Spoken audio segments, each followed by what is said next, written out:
Ladies and gentlemen, sejam muito bem-vindos a mais um vídeo. E na aula de hoje nós iremos falar como se deu a colonização do Brasil, certo? Como é que foi esse processo de colonização do Brasil? Então vamos entender hoje, desde a chamada achamento dos anos 1500 até o governo geral, que é 1549, certo? Como nós vimos em aula, então basicamente é isso que será cobrado na prova, desde o achamento, em 1500, até o governo geral, ou o surgimento do governo geral. Então, esse período, né, ele vai explicar por que o Brasil ele deixou de ser um ponto no mapa e virou aí a ser um projeto de colônia de Portugal, certo? Então, turma, como vocês estão vendo aqui a nossa imagem bonitinha, aí a chegada dos portugueses. Depois nós iremos falar sobre o processo de guardar a terra, por que foi esse processo de guardar a terra, tá? Expedições, primeiras tentativas. E depois nós temos as capitanias hereditárias e, por último, o governo geral, certo? Bom, vamos então começar do começo. Do começo. Primeira coisa, a chegada dos portugueses no Brasil. Então, o processo de colonização no Brasil, ele começa de fato com a chegada dos portugueses em 1500. Aí nós temos a esquadra, né, de Pedro Alves Cabral, que chega no litoral aqui do Brasil, que seria o Brasil, ainda não é esse nome, mas que seria o Brasil. Então nós temos o primeiro contato dos povos indígenas ali, que é chamado de escambo. Eu falei com vocês isso em aula. O escambo.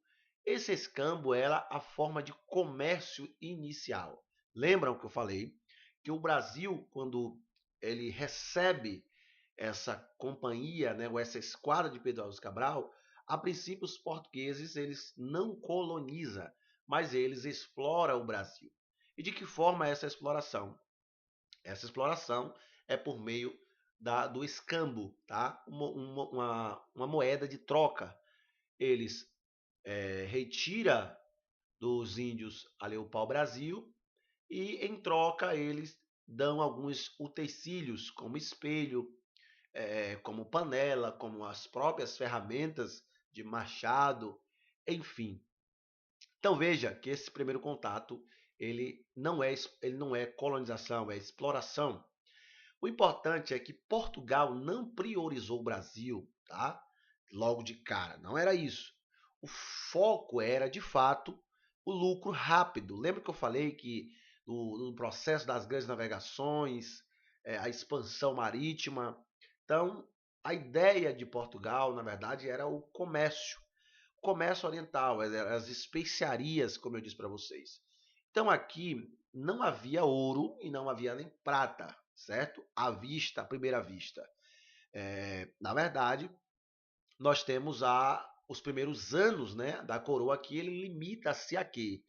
A autorizar a extração, né, essa extração de pau-brasil, como eu disse, montar alguns postos, né, e enviar expedições exploratórias para mapear aquela costa brasileira.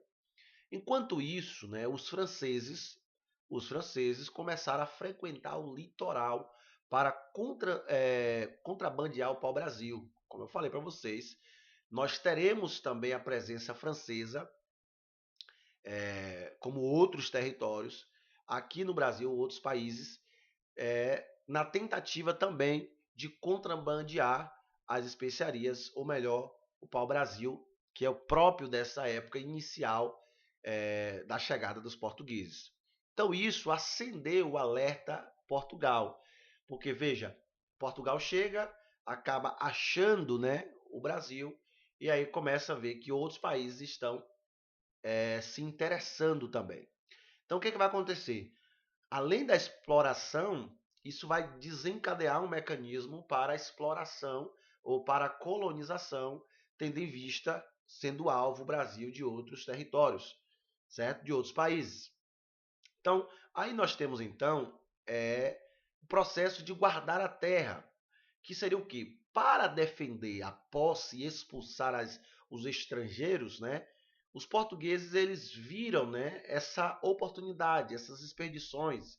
Então vamos começar as expedições aí no século XV. Então nós temos algumas aldeias que eram simples, né? A ideia era patrulhar o litoral e reprimir o contrabando. Então eles começam ali a guardar a terra. Mas veja, só vigiar não ia resolver, certo? Então era preciso, de fato, ocupar essas terras. Era preciso marcar presença aqui no Brasil para que ocupasse essas terras. Você que está assistindo, coloca aí a velocidade 1,5, às vezes eu falo um pouco devagar, coloca uma velocidade 1,5, coloca na velocidade 2 e fica bom para você assistir. Então veja, em 1530, a coroa ela envia a expedição de colonização de Martim Afonso de Souza. Então nós temos uma colonização em 1530.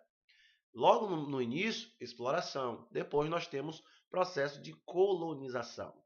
Ele funda o quê? Então veja que Martim de Afonso ele funda a vila de São Vicente em 1532, certo? Qual que foi isso?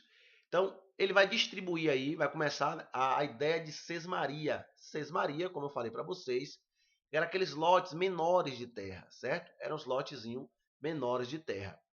E aí depois nós temos eles começando ali o processo da cana de açúcar em caráter mais organizado, certo? Então nós temos ali um caráter mais organizado, que é o processo do engenho de açúcar aqui no Brasil. Então esse passo mostra o seguinte, mostra que Portugal decidiu de fato transformar a terra descoberta em colônia produtiva. Então, primeiro ele explora, segundo ele tem agora a colonização. É aí, meus amigos, que vai acontecer, de fato, o trabalho forçado. Não vai haver mais um processo de escambo em si, certo? Não tem um processo de escambo, passa de fato a colonizar os habitantes daqui, no processo de guardar a terra, para guardar essas terras, certo? Então, começa de fato a exploração ou a colonização do Brasil. Aí nós teremos então, nesse processo para guardar as terras brasileiras, as terras, né, que eles achavam aqui, para ocupar essas terras, começa a fazer as capitanias hereditárias, como eu falei para vocês, certo? Então essas capitanias hereditárias que já surgem em 1534, nós temos um grande experimento, ou seja, o rei ele pega a terra, basicamente divide aquela costa em faixas de terras, certo? Chamada de capitanias. Então capitanias são faixas de terra, lotes de grandes terras, e doa a administração a essas terras a um donatário que vai ser um nobre, que vai ser um militar, um comerciante, alguém que vai estar responsável por essas terras. Então, a função do donatário, de certa forma, era receber essa terra, colonizar essa terra e fazer esta terra produtiva. Era basicamente isso. Então, veja como isso funcionava. Ele recebia a terra por hereditariedade, tá? Ou seja, passando dele, ia para o seu filho, ia para outra pessoa da família e continuava o domínio sobre aquelas terras. Então ele ganhava direitos, né, como cobrar certos impostos, como tinha deveres, certo? Deveres de povoar a terra, de defender aquele território, de fundar vilas, incentivar a produção. Basicamente ele tinha que fazer isso aí para produzir, para manter a ocupação daquela terra, beleza? Bom, espero que vocês estejam entendendo isso, tá? Porque isso é bem importante. E esse processo, né, na verdade, de capitanias é um processo mais protagonizador de a ocupação de terra. Porque aí depois nós teremos o quê? Nós teremos, de fato, o governo geral, tá? Mas depois, mais na frente. Então, na teoria, seria ótimo, né? Na teoria, ótimo. Porque Portugal, ele coloniza sem gastar muito, né? De certa forma, ele transfere os custos aos donatários. Então, na prática, surgiram muitos problemas. Nós vamos perceber que mesmo nesse processo dos processos do donatário tomar conta das terras, nós teremos alguns conflitos, alguns problemas, né? A falta de capital que vai começar a gerar, nós teremos a distância de Portugal e da comunicação lenta, conflito dos povos indígenas e ataques franceses, geografia difícil em várias capitanias. Veja que o processo de capitania não vai dar muito certo. Então a maioria fracassou, certo? Houve, de fato, houve alguns problemas, como Pernambuco, como Rio de Janeiro. Nós teremos alguns territórios que vão dar problema e aí vai ter que surgir o governo geral. Então, o governo geral surge de um fracasso das capitanias hereditárias. Vamos lá.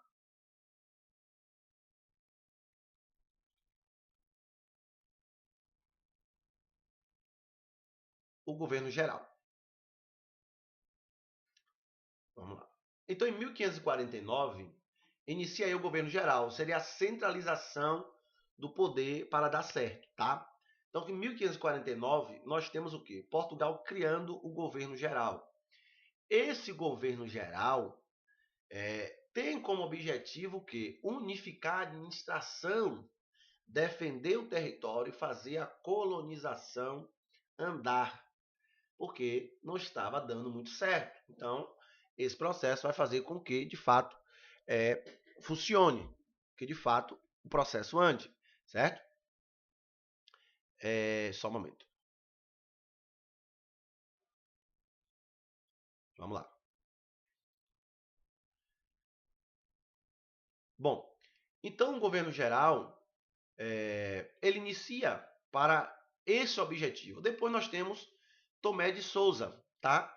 Que aí nós teremos três ações simbólicas à prática à margem do início, né? Que marca a prática que marca o início, que é a fundação de Salvador em 1549 como capital, ponto estratégico no meio do litoral, né? Facilitando a defesa e a comunicação, porque a comunicação do ponto de vista geográfico, estava um pouco meio difícil com os donatários. Então, eles têm essa fundação de Salvador, que é como um ponto de defesa e também de comunicação. Outra coisa que nós temos é a estrutura administrativa, que é o chamado ouvidor-mor, né?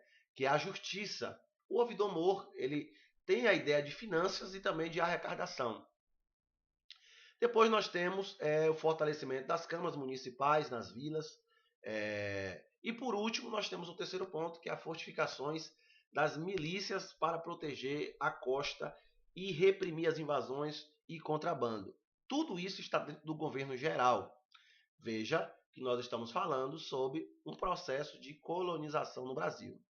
Então chega também aí nesse processo, como eu disse a vocês, os jesuítas, ou seja, a Companhia de Jesus, que eu falei com vocês disso em aula, tá? Como Manuel de Nóbrega, à frente, ou seja, o papel deles, do jesuíta central, era a catequese, né?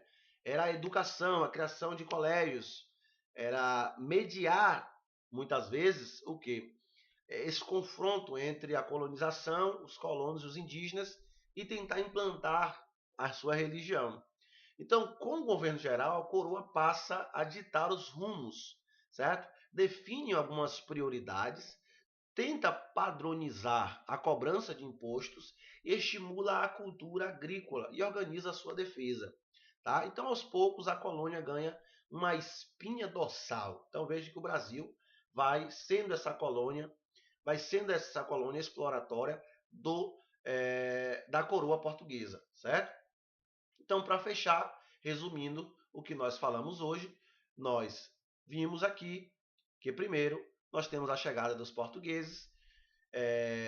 Nos primeiros contatos, a ideia é explorar o Brasil. Depois, nós temos, em 1530 a 1534, a tentativa de colonização com Martim Afonso. E depois, nós temos as capitanias hereditárias. E, por último, nós temos o governo geral, que era para centralizar e fazer a colonização funcionar de verdade.